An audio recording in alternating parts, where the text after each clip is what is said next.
What can we say about Jersey in the 1980s? That it was the decade in which we stopped looking back to the occupation and its legacy, and forward to an age that would include all the technological advances we enjoy today, from mobile phones to the internet? Perhaps.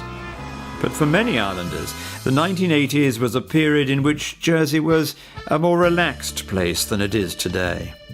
It was also an island known around the world through the BBC television series Bergerac, centred on the activities of the fictitious Bureau des Étrangers, whose star was the dashing Detective Sergeant Jim Bergerac.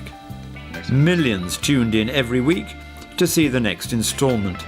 It made actor John Nettlz famous and gave him an abiding love of the island he came to call home. Half a lifetime ago it may be, but Bergerac lives with me still. And it lives too with the people of Jersey, who have a special affection for this television programme that put their home on the map. Today, the Bergerac series is still being repeated on television networks around the world, long after it was first made. John Nettlz went on to star in another long-running detective series, Midsummer Murders. But he will never forget the Bergerac years. It was 40 years ago, and I was at the time locked in the decent obscurity of the classical theatre. It was not the Royal Shakespeare Company, you know, a hand-on hip actor, and I knew very little about roles outside Shakespeare. I imagined myself as a second Laurence Olivier, and of course, no such thing.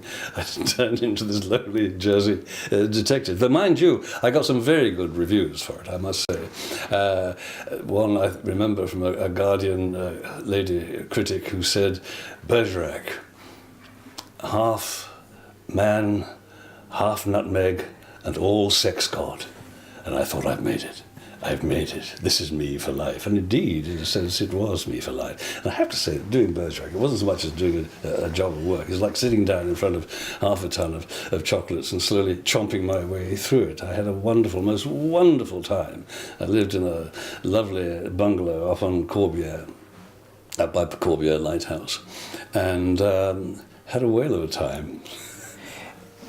You're on record as saying that it was really a rather nice life. You could go swimming before you started filming. I can't imagine anything better as a way of life, really, than that which was given to me when I was doing Bergerac, because I could get up at, say, about 6:30, nip down to Beauport, have a dip in the sea there, and then meander off to work with very pleasant people and get paid very well for it, thank you very much, and became, I suppose, kind of...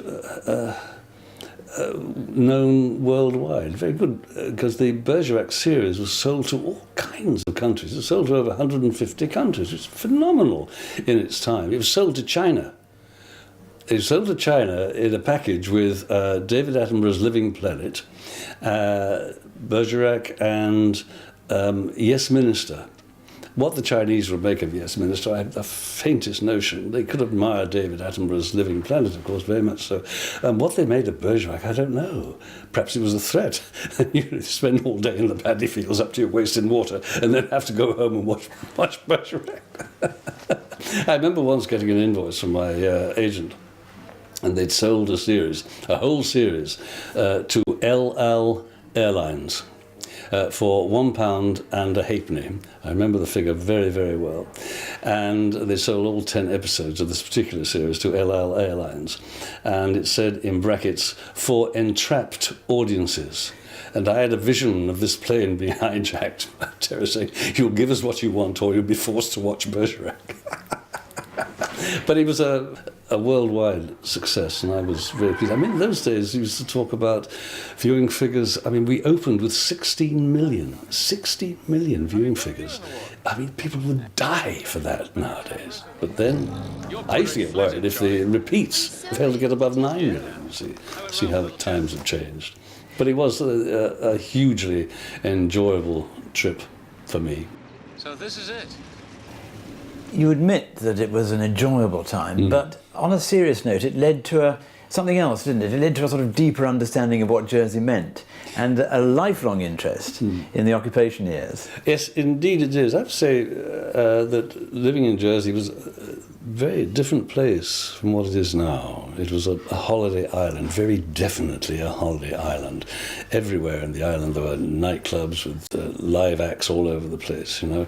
There was at least 6 that I know of. From up the end of St. Juan's to out to Roselle, you'd find a nightclub somewhere along the way. They did comics and dancers and singers and so on would be here in abundance, and it was a lovely place to enjoy oneself. But of course, the more I stayed in Jersey, the more conscious, you can't help but become aware that Jersey, apart from being a pleasure island as it was then, is also a kind of fortress. Everywhere you look, every 100 yards, you'll find some huge gun emplacement or anti-tank device or something, I mean, anti-tank walls and so on. And that got me interested in the life of the island, the history of the island, and that led to an abiding interest in the possibly one of the most extraordinary periods in the island's history, which was the occupation years from 1940 to 45. And that is an occupation of mine, and has been for the last 6 or 7 years. Ever since I gave up being a policeman, indeed, I've been pursuing stories of the occupation. Can you identify with those people who lived through the occupation? Yes, I can. The reason, one of the many reasons why it's interesting is because the problem is a universal problem. How do you cope with the imposition of violence on a society? What do you do in extremis when you're faced with extraordinarily complex and difficult moral problems? What do you do? Do you behave correctly, or do you feed your family, so to speak? What do you do when you're presented with a gun and told to do something which you know to be wrong? You, of course, bow to force majeure and so on. The islanders were much criticised, of course, after the war because they were said to be collaborators and so on. But when you consider the number of German troops here, 30,000, at a conservative estimate, they had no choice but do what they were told. There was no room for manoeuvre, and there was also no room for resistance either. In France, you had a better chance of succeeding in killing a few Germans and getting away with it more or less because you had somewhere to hide. You had the rolling hills and the vast countryside and so on, and the cities, huge cities. Here in Jersey, which is, 9 miles by 5, something like that, there's nowhere for resistance fighters to hide, nowhere at all. They could be rooted out and shot, as indeed some of them were during the war years. And that's an extraordinarily interesting history.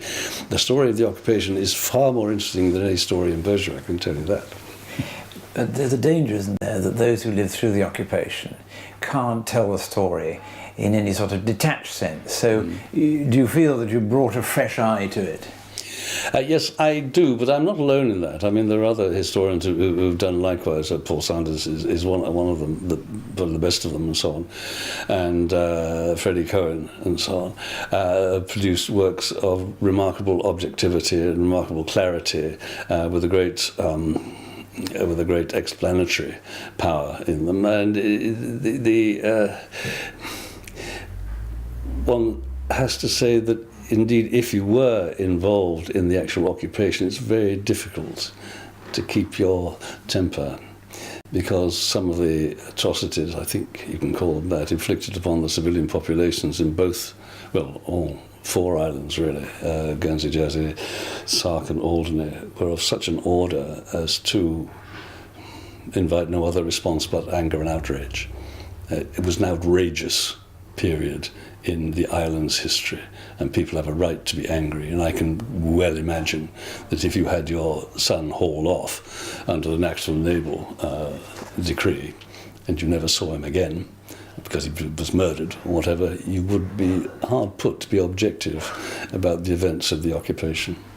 And finally, as we drift further and further from the Second World War, and in our case from the occupation, is it important to keep those memories alive, to keep reminding people?